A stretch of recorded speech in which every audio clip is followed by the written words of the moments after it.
Bonjour à tous, je suis Gérard Pécou, CEO de Calimedia, pionnier de l'innovation en formation professionnelle.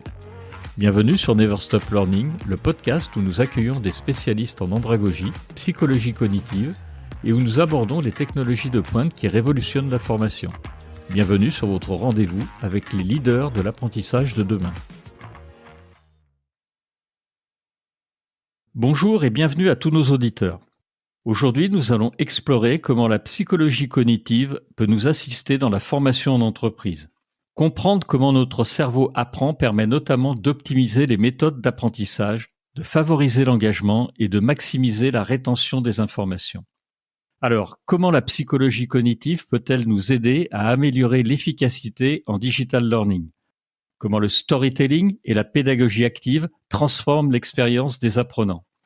Pour répondre à ces questions, j'ai le plaisir de recevoir Jonathan Piara, expert en digital learning et en psychologie cognitive, cofondateur de Flobo, une agence digital learning spécialisée dans la psychologie cognitive et les mécanismes d'apprentissage. Ensemble, nous discuterons de l'évolution des besoins en compétences, du rôle des services RH et de concepts clés comme la psychologie positive, la neuropédagogie ou encore les biais cognitifs. Bonjour Jonathan. Bonjour Gérard. Alors, je suis très heureux de te recevoir. Avant de démarrer le cœur de l'épisode, est-ce que tu peux nous parler un peu de ton parcours ? Qu'est-ce qui t'a amené finalement dans le domaine de la psychologie cognitive et du digital learning ?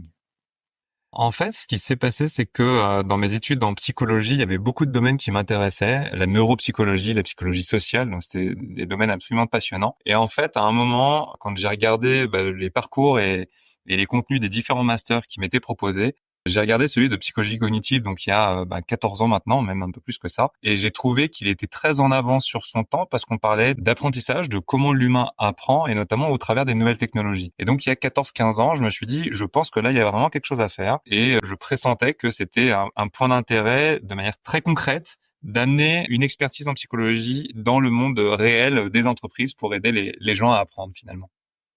Et du coup, tu as été visionnaire parce qu'effectivement maintenant, avec toutes les découvertes en psychologie cognitive, ça a un impact majeur et ça va être le cœur de l'épisode. Tu as une entreprise qui s'appelle Flobo. Pourquoi tu l'as créée et finalement, qu'est-ce que propose Flobo ? Est-ce que c'est en rapport avec la psychologie cognitive et la formation ?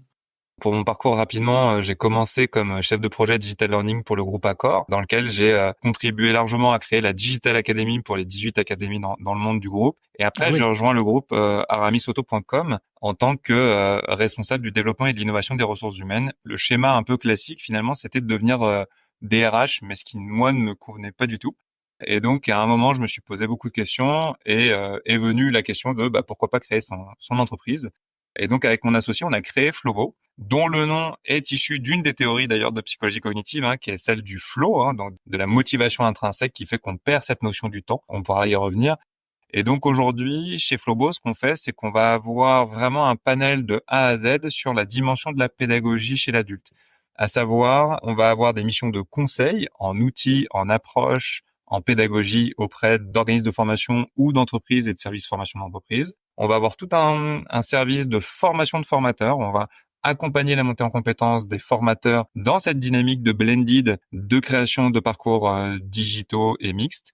Et on a aussi toute une branche de création sur mesure de parcours blended pour nos clients avec vraiment de A à Z en fonction des besoins de nos clients, de l'architecture pédagogique jusqu'à la production des modules et des fois l'animation de certains modules de formation. D'accord, très très clair. Alors, on va rentrer dans le cœur de cet épisode et je voudrais démarrer par un sujet clé dont d'ailleurs tu viens de parler, que tu viens d'introduire. Sujet clé en formation qui est la montée en compétences. Comment tu vois l'évolution des besoins en compétences dans les entreprises aujourd'hui ? En fin de compte, ce qui est intéressant, c'est que il y a énormément d'évolutions. Les choses bougent très vite, de plus en plus vite, notamment avec l'arrivée des intelligences artificielles. On le voit tous les jours. J'étais très surpris d'ailleurs d'une étude, je crois que c'est Oxford qui a sorti ça, l'université d'Oxford qui a sorti ça la semaine dernière, comme quoi on n'était que 25 ou 30% des Français qui utilisent ou ont entendu parler de ChatGPT. Ce qui veut dire qu'il y a 70 ou 75% des Français qui ne l'utilisent pas du tout, qui ne l'ont jamais utilisé, voire certains qui n'en ont même jamais entendu parler.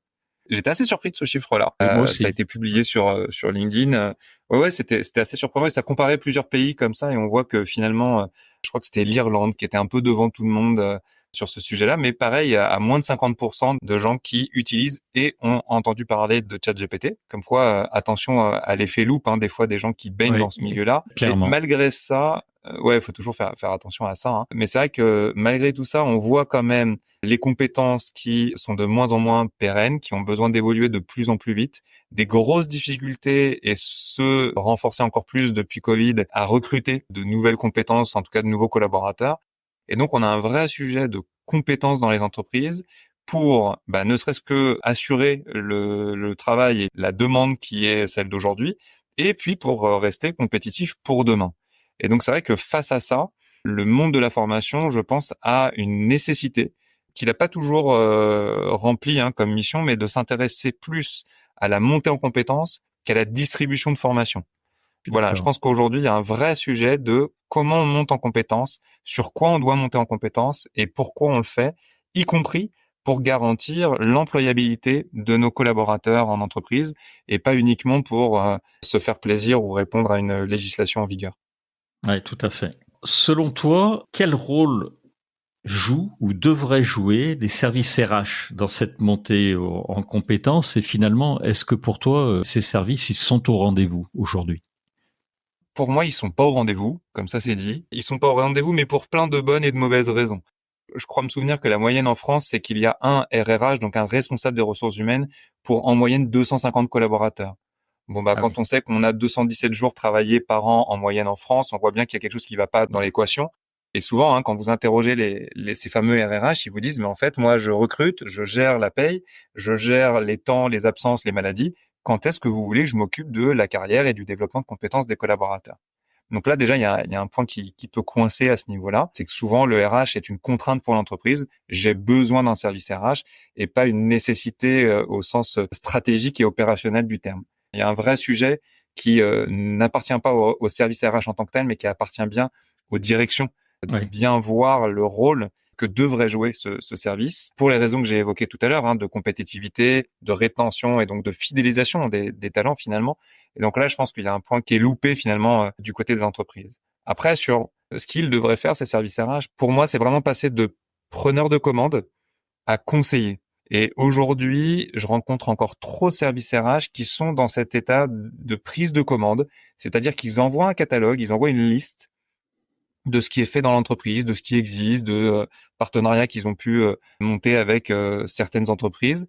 Et finalement, les managers sont pas très au clair sur ce sur quoi leurs collaborateurs ont besoin de monter en compétences. Et donc, ça va souvent servir de prétexte ou de compensation à une non-augmentation annuelle, par exemple, ou finalement, je sais pas trop sur quoi je peux te monter en compétences cette année. Tiens, choisis dans le catalogue RH. Et donc, le collaborateur, il va se retrouver un peu seul, désarmé, et il va faire des choix pas toujours objectifs sur sa propre montée en compétences parce qu'on n'est pas toujours son meilleur juge en termes de compétences. Et donc finalement, les services RH vont récolter des besoins en formation qui n'ont pas forcément une très grande qualité dans leur définition. Et donc c'est pour ça que je pense que D'accord. le vrai switch que devraient faire les services RH, c'est vraiment d'adapter cette dimension conseil, sans doute de réduire la voilure ou de réduire beaucoup cette dynamique catalogue. Ça ne veut pas dire qu'ils doivent supprimer leur catalogue, mais peut-être de la garder pour eux, ce catalogue-là, et d'arriver finalement auprès des collaborateurs ou à minima des managers pour dire on va t'aider à diagnostiquer, à te conseiller sur le besoin réel de monter en compétences, et en fonction de cette montée en compétences qui est nécessaire chez tes collaborateurs, alors on va y associer des parcours de formation. Et aujourd'hui, D'accord. c'est très rarement le cas. Cette dynamique-là est très peu présente dans les entreprises. Alors, comment la formation digitale, pour toi, elle redéfinit les normes de compétences en entreprise et est-ce qu'elle nous aide finalement tous à les redéfinir? Je pense qu'elle nous aide à accentuer cette dynamique de montée en compétences. Alors D'accord. évidemment, il faut que ce soit bien fait. Ça, c'est toujours la même chose, c'est toujours le prérequis à tout ce qu'on va se dire. Mais ce qui est intéressant, c'est que la formation digitale, ou en tout cas la digitalisation de certains parcours de formation, et alors je vais y préférer les parcours blended, c'est un peu notre marotte chez Flobo, c'est vraiment d'accompagner le temps long de la montée en compétences au travers de parcours blended pour vraiment rendre efficaces les temps de présentiel et donc leur rendre une Oui. vraie valeur ajoutée, mais aussi d'avoir une vraie valeur ajoutée au e-learning aux classes virtuelles, aux dynamiques de podcast, notamment. Et donc finalement, ce qui va être intéressant, c'est que en entreprise, plutôt que d'avoir un peu comme je le disais tout à l'heure, le rendez-vous annuel de l'entretien qui dit OK, choisis une formation qui va peut-être se dérouler dans 6 mois où le collaborateur n'en aura plus besoin de cette formation parce que ça répondait pas vraiment à un besoin ou que ça arrive trop tard.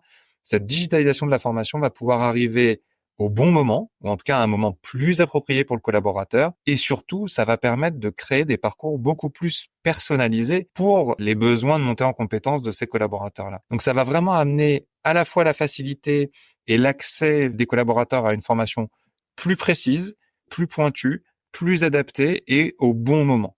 Et ça, je pense que c'est vraiment un des gros atouts de la digitalisation, même si aujourd'hui, c'est encore trop vu comme une réduction des coûts, parce que j'évite de faire déplacer les gens, j'évite de faire déplacer un formateur, ce qui est vrai aussi, qui est une conséquence positive pour certains cas, mais pas que.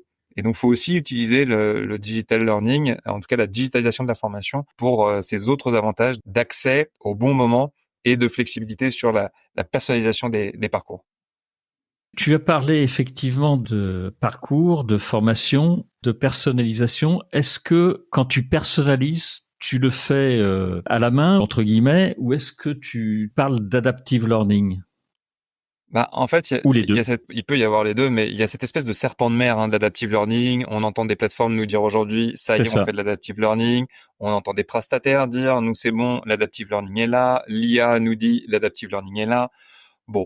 Et souvent, ça fait peur quand on parle aux clients, au service RH, de personnaliser un parcours de formation, un parcours de montée en compétences au niveau de l'individu. Souvent, quand on a cette dimension conseil chez Flobo auprès de nos clients, ce qu'on va plutôt dire, et moi, c'est plutôt le conseil que j'aurais à donner sur cette dynamique-là, c'est plutôt de se dire, je vais regarder la compétence que je souhaite faire acquérir à mon collaborateur, par exemple une compétence pour un commercial, pour un service client, etc. Donc, quelles sont les différentes compétences de ce métier?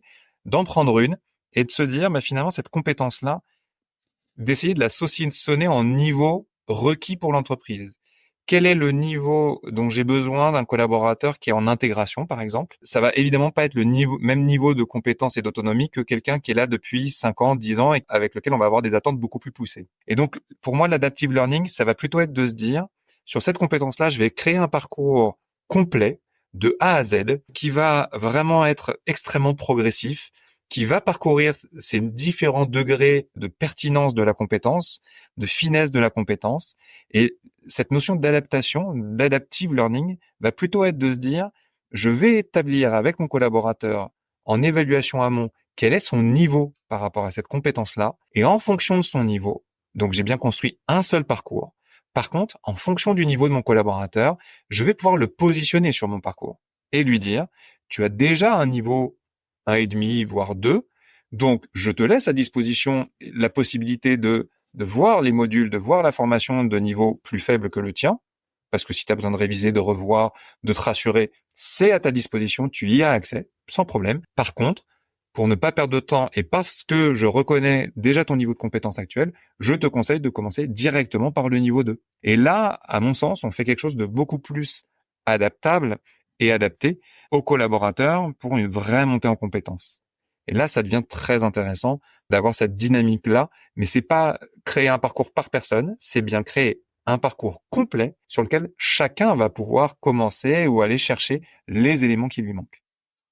On va, si tu le veux bien, rentrer dans le sujet plus neurosciences, psychologie cognitive, avec les prochaines questions. La première, elle est toute simple. C'est quoi la psychologie cognitive et pourquoi est-ce un atout pour l'apprentissage?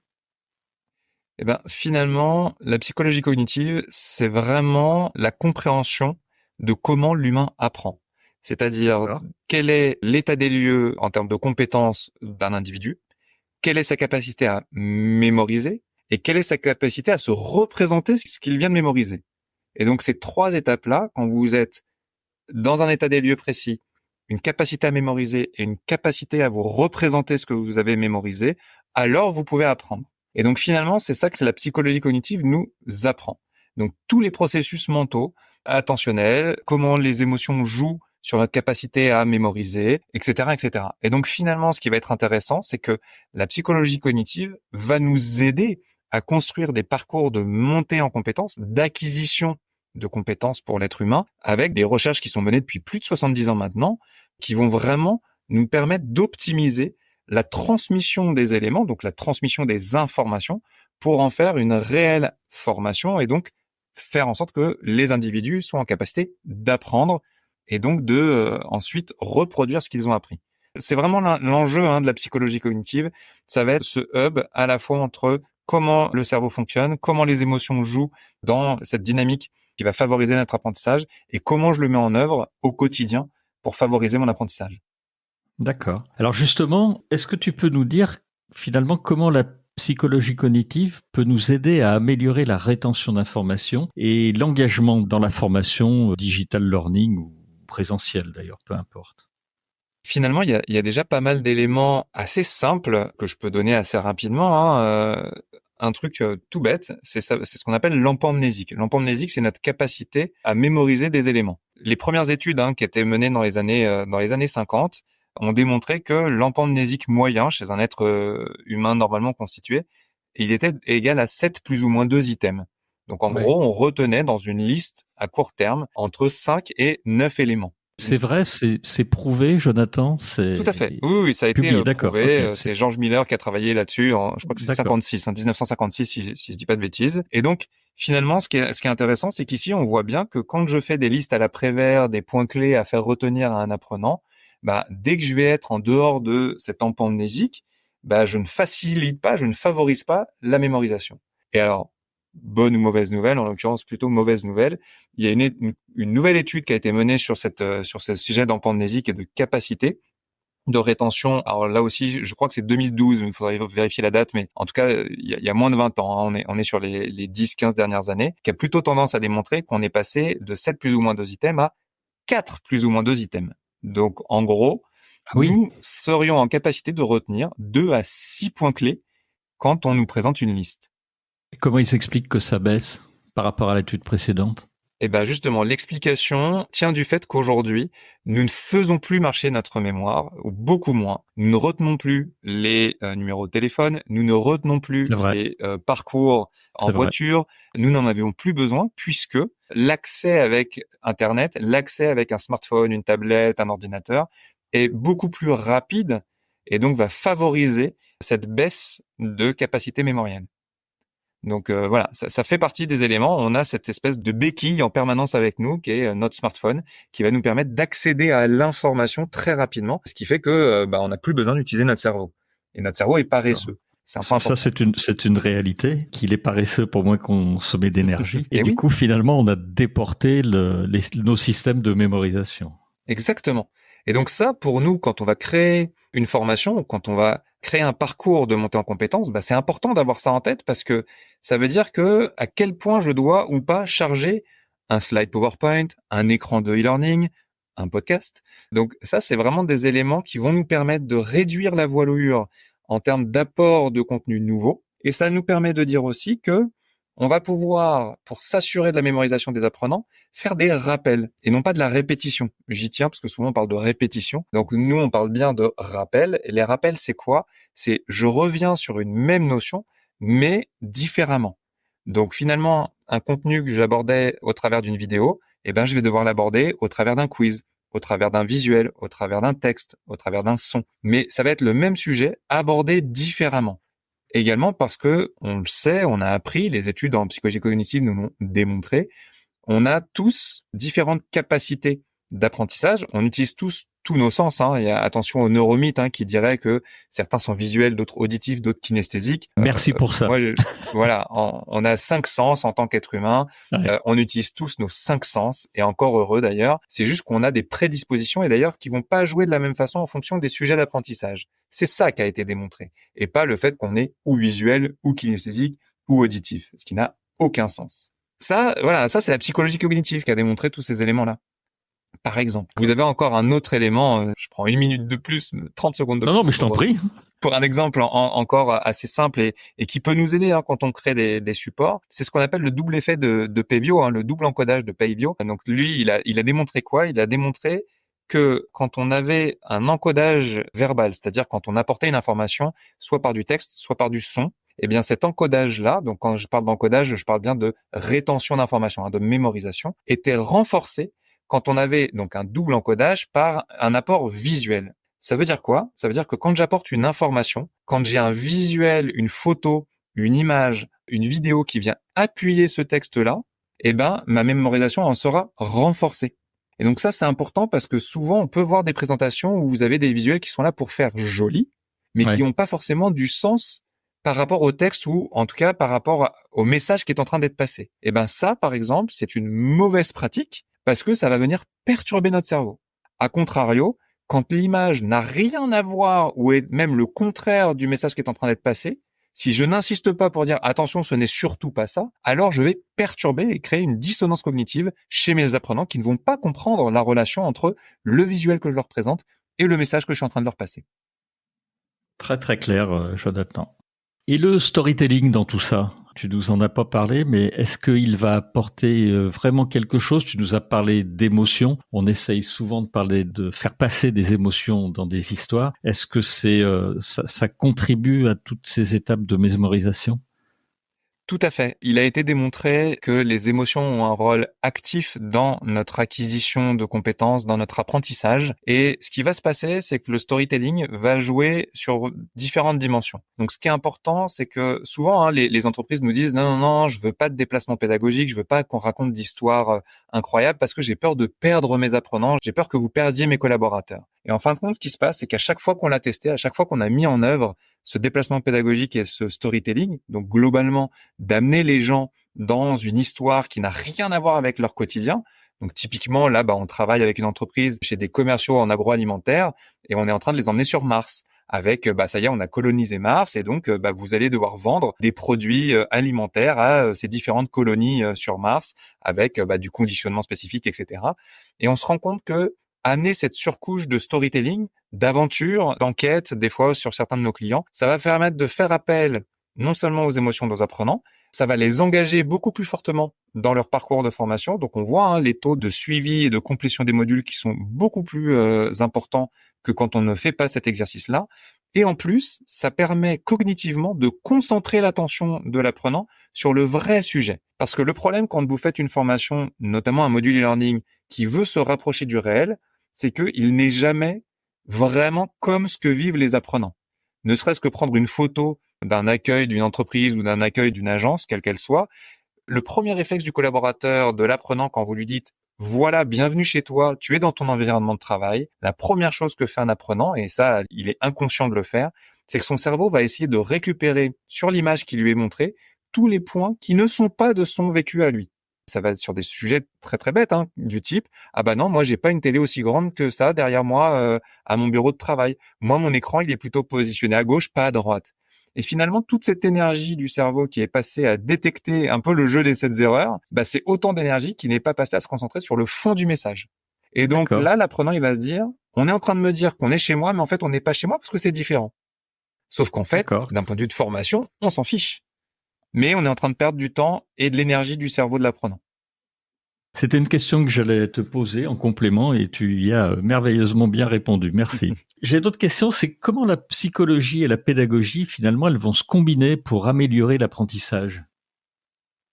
En fait, ce qui va se passer, c'est que quand on prend en compte ces concepts, ces préceptes de psychologie cognitive, de psychologie positive aussi, de comment j'amène un message, pourquoi j'amène ce message-là, de telle façon. Pareil, vous allez avoir tous les éléments d'ergonomie des hypermédias, comment je positionne les éléments, quel fond, quelle couleur, quel positionnement dans mon écran, etc. Tous ces éléments-là vont venir favoriser une pédagogie qui va être facilitante pour l'apprenant. Et donc, c'est là où on se rend compte que toute formation, et je dis bien toute formation, devrait être blended. Pour une raison très simple, c'est que le sacro-saint présentiel qu'on adore en France, on y tient, etc., il y a pas de souci. Quand vous regardez que dans les organismes de formation, les deux plus gros retours qui sont faits par les apprenants, c'est la qualité du repas le midi et la joie de pouvoir parler avec d'autres êtres humains, on est bien loin des préoccupations de la pédagogie et des sujets que j'ai appris. Et donc finalement, un parcours blended va permettre aux apprenants justement de pouvoir répéter, de pouvoir revoir du contenu, de pouvoir s'entraîner sur des éléments de savoir, de théorie, va pouvoir aussi simuler plus facilement un logiciel informatique, va pouvoir leur permettre de s'entraîner, de se filmer et surtout d'apprendre sur du temps long. C'est fini aujourd'hui les formations de 3 jours regroupées en une semaine et de dire aux gens, ça y est, maintenant, vous avez vécu 3 jours de formation, vous avez appris, vous êtes compétent. C'était une hérésie, ça l'est toujours aujourd'hui et je pense que les gens ont compris maintenant que, à minima, il fallait aussi laisser le temps pour que la formation devienne une montée en compétences. Et c'est là où la psychologie va rejoindre la pédagogie pour dire, mais finalement, est-ce qu'on souhaite évaluer et sanctionner les apprenants qui, finalement, dans leur évaluation de fin de formation, ne seraient pas au niveau? Ou au contraire, est-ce qu'on part de la fin? C'est-à-dire, voilà le niveau que je souhaite de mes apprenants à la fin du parcours. Et pour atteindre ce niveau-là, voilà le parcours que je vais construire. Et c'est ça, tout l'intérêt de cette pédagogie liée à la psychologie, c'est de partir de l'évaluation finale. C'est ça le niveau que je souhaite faire atteindre à mes apprenants. Et pour leur permettre d'arriver à ça, qu'est-ce que je dois leur apporter comme contenu? De quelle façon? Dans quel timing? Tu as parlé de psychologie positive, mais tu l'as pas défini. Est-ce que tu peux nous expliquer brièvement ce qu'est pour toi la psychologie positive et finalement comment elle peut être utilisée pour instaurer une pédagogie motivante? Alors, tu en as plus ou moins parlé là, même plus que moins, clairement, mais tu n'as pas défini ce qu'était la psychologie positive. Tout à fait. La psychologie positive est un courant assez récent en psychologie qui vient définir. Alors, je suis vraiment pas un spécialiste, donc je vais vraiment aller sur des choses très basiques, et je vous inviterai pour les auditeurs, à aller plus loin sur ces sujets-là que simplement ce que je vais en dire. Mais on est vraiment sur une dynamique en psychologie positive de renforcement. Et donc finalement, c'est renforcé par le positif l'action de l'apprenant, si on reprend par rapport à nos enjeux de pédagogie, et donc de ne pas blâmer l'apprenant, de ne pas lui dire c'est faux, c'est pas bien, recommence, mais au contraire, on s'est rendu compte de l'efficacité d'encourager les apprenants, de féliciter régulièrement, et c'est un peu la stratégie des petits pas. Et donc, ce qui va être intéressant, notamment dans un module e-learning ou en formation, c'est de très rapidement poser des questions de renforcement qui aborde les sujets qui viennent juste d'aborder, donc qui viennent confirmer pour l'apprenant qu'il a bien compris ce qu'il avait compris. Et donc, globalement, ça va venir rassurer l'apprenant tout au long de son parcours. Alors, on n'est pas sur des questions d'évaluation, on est bien sur des questions formatives, donc des questions de formation qui vont venir encourager de manière positive l'apprenant pour lui dire « Oui, tout à fait, tu as raison, c'est bien ça que tu as compris, on peut désormais continuer ». C'est tout le rôle de la psychologie positive, mais c'est vrai que c'est tout son rôle de venir ajouter une dynamique de renforcement régulièrement auprès des apprenants. Et c'est là aussi qu'on voit que le blended va jouer, c'est-à-dire que dans un parcours long, vous allez avoir une dynamique, notamment par le nudge, donc ces petits coups de pouce tout au long d'un parcours, qui vont pouvoir renforcer cette dynamique positive des apprenants en disant, de temps en temps, bravo, vous avez déjà fait 3 modules sur 8, tenez bon, il vous en reste encore quelques-uns, vous allez y arriver. Et puis, à un moment, il y a une classe virtuelle qui va arriver. Est-ce que vous êtes prêts? Avez-vous bien pensé à votre exercice pour préparer la classe virtuelle? Voilà, c'est tous ces petits messages-là, beaucoup plus chaleureux et beaucoup plus encourageants qu'un simple mail automatique du LMS qui dit « Il vous reste 3 jours pour faire le module ». Par exemple, tout à fait. Alors, il y a une autre chose, Jonathan, que tu as cité, c'est la pédagogie active. Je voudrais que tu puisses nous en dire quelques mots. Et est-ce que pour toi, c'est un point important dans le rôle que doit adopter le formateur sur ce sujet?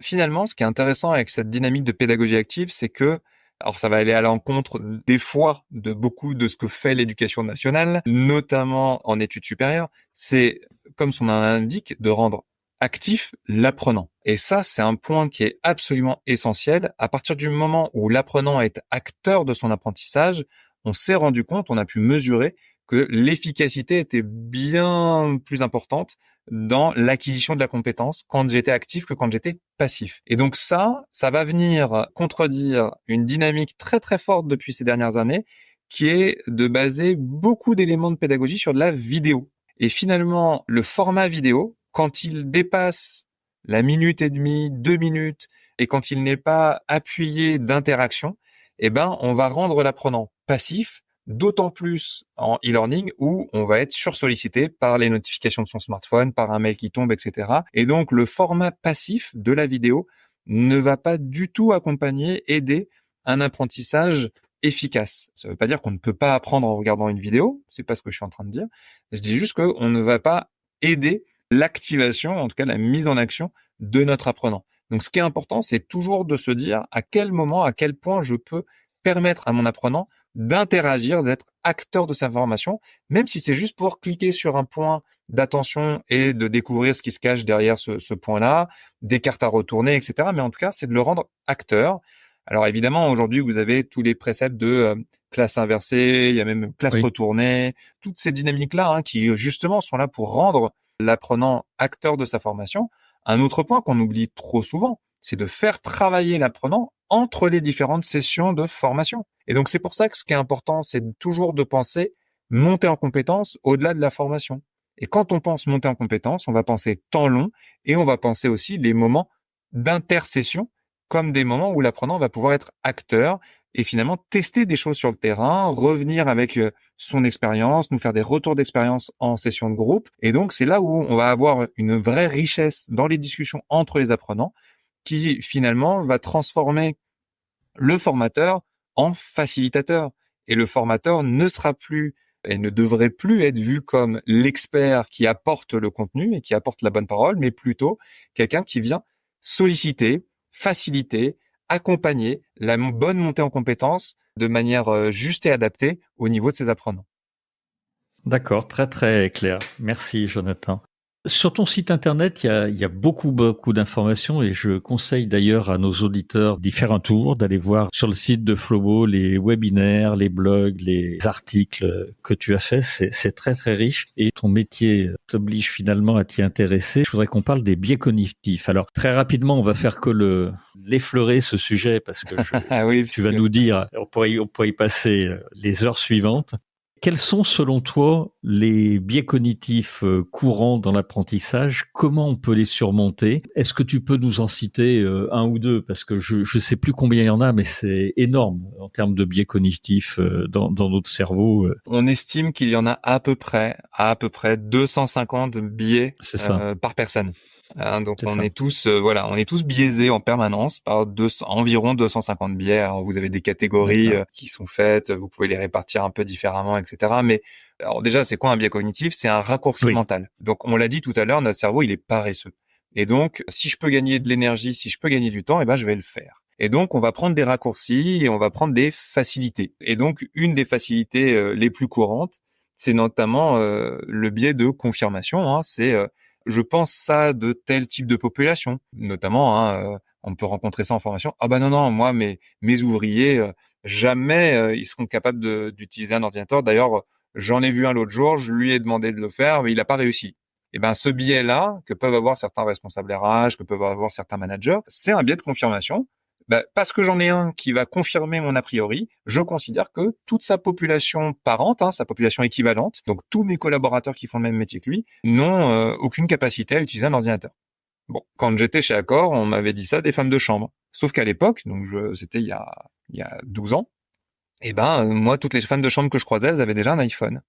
Il y a 12 ans. ah oui, Et ouais. Et dans tout un tas d'hôtels différents à Paris et en région. Alors, j'avais pas fait toutes les femmes de chambre du groupe Accor en France, bien sûr, mais sur la trentaine, cinquantaine de femmes de chambre que j'avais pu rencontrer, elles avaient toutes déjà un smartphone à minima. Donc, comme quoi, elles avaient accès à du contenu digital.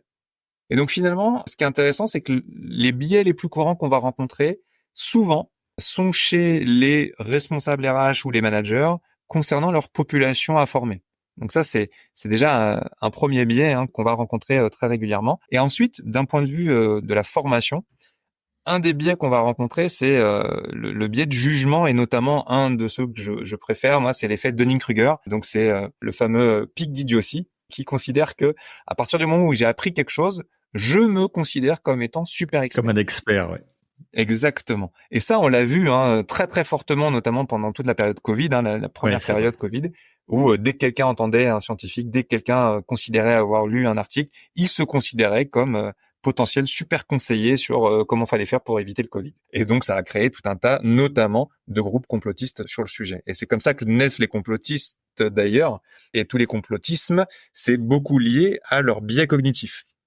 Donc ça, c'est assez intéressant d'avoir tous ces biais. Le biais d'empamnésique, c'est un biais. On en a parlé tout à l'heure. C'est aussi un biais cognitif. Et le biais qui est associé à l'empamnésique, je vous disais tout à l'heure, on était à 4 plus ou moins 2 items. Il y a un double effet qui se coule entre guillemets sur ce biais-là, qui est l'effet de récence et l'effet de primauté. Donc non seulement je ne retiens que 4 plus ou moins 2 items, mais en plus, quand on me donne une liste, le cerveau humain ne va retenir que les premiers éléments qu'il a entendus, donc l'effet de primauté, et les derniers éléments qu'il vient d'entendre à l'instant, c'est l'effet de récence. Et donc ça, c'est extrêmement important pour nous en formation, parce que ça veut dire que si j'ai trop d'éléments que j'aborde dans une formation, mes apprenants, potentiellement, ne vont retenir que les premiers éléments que j'ai évoqués, les derniers éléments que j'ai évoqués. Et donc c'est là qu'on voit qu'il est de bon ton d'avoir des formations qui vont se concentrer peut-être sur moins de sujets, mais qui vont aller plus dans le détail et mieux les approfondir, alors qu'on a souvent tendance à se dire, j'ai une journée de formation complète ou j'ai un module de 30 minutes, je vais y mettre 4, 5, 6 sujets différents, alors que il vaudrait mieux aborder que 2 ou 3 sujets, y compris dans une formation présentielle d'une journée. Et 2, 3 sujets, 2, 3 thématiques abordées vraiment de manière approfondie auront beaucoup plus d'impact que de survoler une dizaine de sujets. Merci pour ce tout petit tour sur les biais cognitifs, parce qu'on pourrait encore une fois en parler des heures, et c'est un plaisir de t'entendre sur ce sujet-là. Moi, j'avoue que avec cet épisode, je suis rentré dans le flow là, et j'ai pas vu le temps passer, vraiment et sincèrement. Finalement, on a parlé beaucoup de psychologie cognitive, dont tu es un spécialiste. Quels conseils tu pourrais nous donner pour intégrer la psychologie cognitive dans les pratiques de formation? Est-ce que les ressources humaines, finalement, les formateurs, les ingénieurs pédagogiques, ils se sont déjà emparés du sujet, ou est-ce qu'ils vont le faire? On en est où? Et si on n'en est pas très loin, comment ils peuvent rentrer dedans et comment ils peuvent utiliser tout ça? Ce qui est intéressant, c'est que si on regarde un peu les 5-6 dernières années du monde du digital learning et de la formation dans les grandes largeurs, sur les salons professionnels, les webinaires, etc., on a eu 3 petites périodes, 3 petits éléments clés qui sont arrivés. Il y a 5-6 ans, on nous a parlé beaucoup de métaverse. Et puis, pendant 2-3 ans, puis on n'en entend plus du tout parler. Et puis, pendant 2-3 ans, ensuite, on nous a parlé de neurosciences. Il y avait des neurosciences dans tous les sens, partout. On parlait que de ça. Alors moi, ça m'a évidemment interpellé, intéressé, donc j'ai fait plusieurs webinaires et plusieurs conférences sans y trouver beaucoup de contenu, malheureusement. Et puis aujourd'hui, depuis 2 ans, on n'entend parler que d'IA.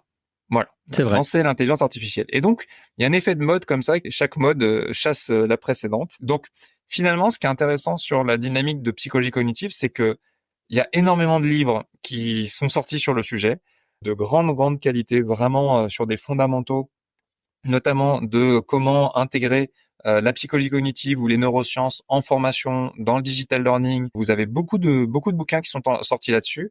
Je suis pas sûr que les ingénieurs pédagogiques s'en soient totalement emparés, en tout cas encore dans leur formation. Et ça, c'est un peu dommage. Ça commence à arriver, donc je peux pas non plus trop jeter de pierre là-dessus, mais ça commence à arriver. On voit dans des programmes universitaires de sciences de l'éducation, etc., des éléments clés de psychologie cognitive qui arrivent depuis, allez, oui, pareil, 3-4 ans, pas beaucoup plus longtemps que ça. Après, voilà, le conseil que je peux donner, c'est déjà nous, comme tu nous l'as bien rappelé, Gérard, c'est vrai que on vous donne beaucoup de conseils sur notre blog, dans les articles, les livres blancs qu'on sort régulièrement, les webinaires. Donc ça, c'est vraiment du contenu qu'on essaye de qualité, qui est gratuit, qui est accessible gratuitement sur notre site. Donc là, vous pouvez totalement y aller. Et surtout, on essaie toujours de donner des conseils pratiques à mettre en œuvre quasi immédiatement dans votre quotidien.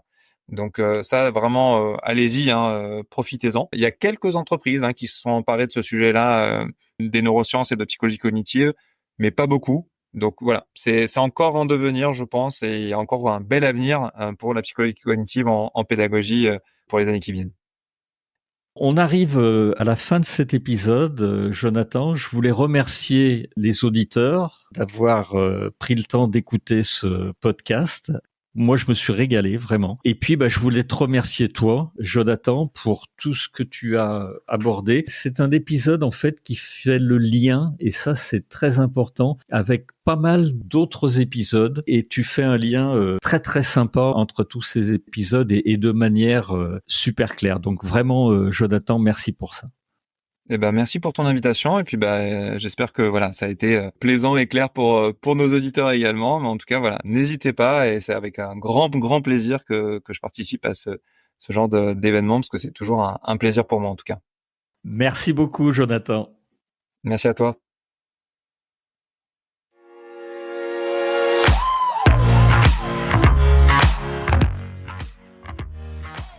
Merci de nous avoir accompagnés jusqu'au bout de cet épisode. Si vous l'avez aimé, partagez l'épisode et laissez-nous une bonne note suivie d'un commentaire pour nous aider à nous propulser dans les classements. Je suis Gérard Pécou, CEO de Calimedia, et si vous recherchez des solutions innovantes en e-learning, visitez calimedia.fr, notre équipe sera ravie de vous guider. Retrouvez-nous pour le prochain épisode de Never Stop Learning pour qu'ensemble, nous ne cessions jamais d'apprendre.